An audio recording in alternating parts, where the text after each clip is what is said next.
in association with Kutumb app.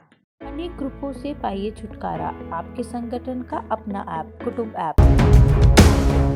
Uttar Pradesh विधानसभा चुनाव 2022 के लिए 7 फेज में चली वोटिंग खत्म होने के बाद सोमवार शाम को इंडिया टुडे एक्सेस माई इंडिया एग्जिट पोल के आंकड़े सामने आए।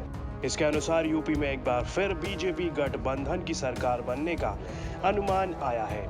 एग्जिट पोल के मुताबिक यूपी में 403 विधानसभा सीटों में से बीजेपी प्लस को 288 से 326, एसपी प्लस को 71 से 101, बीएसपी को 309, कांग्रेस को 1 से 3 और अदर्स को 2 से 3 सीटें मिलने का अनुमान है। यूपी में सरकार बनाने के लिए कम से कम 202 सीटों की जरूरत होगी।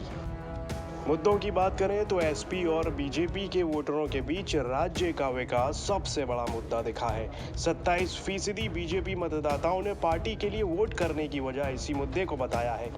इसके अलावा बीजेपी मतदाताओं में से 11% ने फ्री राशन और 9% ने सरकारी योजनाओं से मिलने वाले लाभ को वोट करने की वजह बताया है।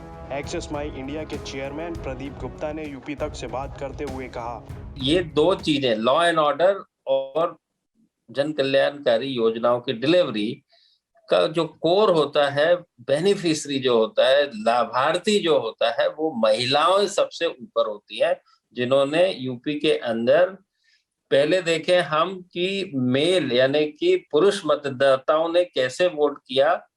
तो उसमें आप पाएंगे हमारे सर्वे के अंदर बीजेपी को पुरुष मतदाता 44% वोट कर रहे हैं और पुरुष मतदाता समाजवादी पार्टी को 40% कर रहे हैं, यानी कि दोनों पार्टी के बीच का अंतर हुआ 4% से बीजेपी आगे है।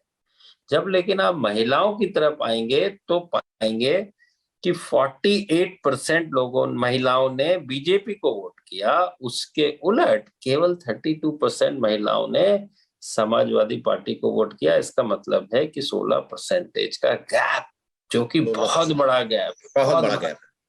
तो यहाँ पर ही हम ये कह सकते हैं कि बीजेपी ने समाजवादी पार्टी के ऊपर स्वीप कर लिया उत्तर प्रदेश के अंदर।